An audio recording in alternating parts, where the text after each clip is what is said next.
डिग्गा से खबर शामिल करते हैं। शब्बीर तो देखेगा अमरा कलां नज़द भुट्टो कॉलोनी मुमताज कारोबारी शख्सियत कैसर गुलफाम फ्रॉम कुवैत से डिग्गा शहर और गिरदो नवाह beauty parlour salon hairstyle के लिए एक नया तोहफा।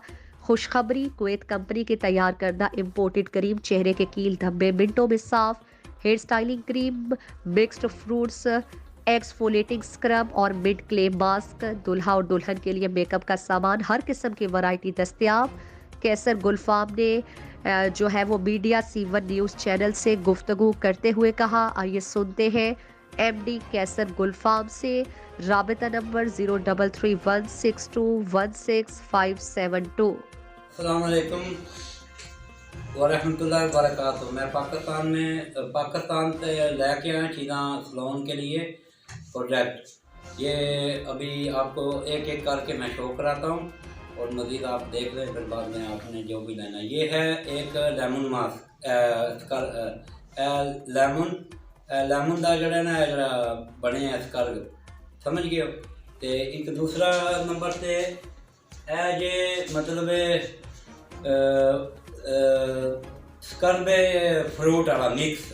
ओके, दूसरा स्क्रब है जड़ा हनी वाला समझ गए हो, माखियों वाला जड़ा स्क्रब है जड़ा मास्क है गोल्डन मास्क। उस तो बाद एक है गोल्डन मास्क जे दो किस्म दे जे, ठीक है। तीसरा जड़ा है पुदीने वाला मास्क जे, ठीक है। उस तो बाद ज़ाफ़रान वाला मास्क, ठीक है। ये 5-6 किस्म दियाँ चीज़ां ने। ते दूसरा जड़ा ना मैं तुहानू दिखाना एलोवेरा जे बने बालों के लिए वाल धो के ना यह क्रीम यूज़ करो, नहाने के टाइम यूज़ कर सकते हो। तो यह क्रीम बहुत अच्छी, खुश्की वास्ते भी बड़ी बेस्ट है क्रीम है, समझ गए हो। उस तो बाद नक की पट्टी, नक की पट्टी जे। उस तो बाद ब्लैक मास्क जे, समझ गए हो वो। और उस तो बाद जे बालों के लिए स्प्रे, ठीक है। यह कुछ चंद चीज़ें। बाद में आप इसमें 2-3 ये आफागाडू जरा बड़े है क्रीम। ते उस तो बाद कोबरा क्रीम बनी जे, ए कोबरा है, ठीक है। उस तो बाद को फ्रूट है ओदा बने जे।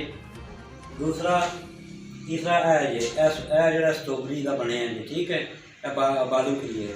और दूसरे ये लोशन है, लोशन एक ही कंपनी के हैं लोशन, ठीक है ना। ये देख ले, सारा सामान जो है एक ही कंपनी का है, एक ही प्रोडक्ट जो है हमारा एक ही नाम पे है, ठीक है। जिस आदमी को, जिस बहन भाई को ज़रूरत हो वो रब्ता करें, हम आपको अपना टेलीफोन स्क्रीन पे देंगे। मेरी तरफ से सबको अस्सलाम वालेकुम वरहमतुल्लाहि वबरकातुहू, ठीक है।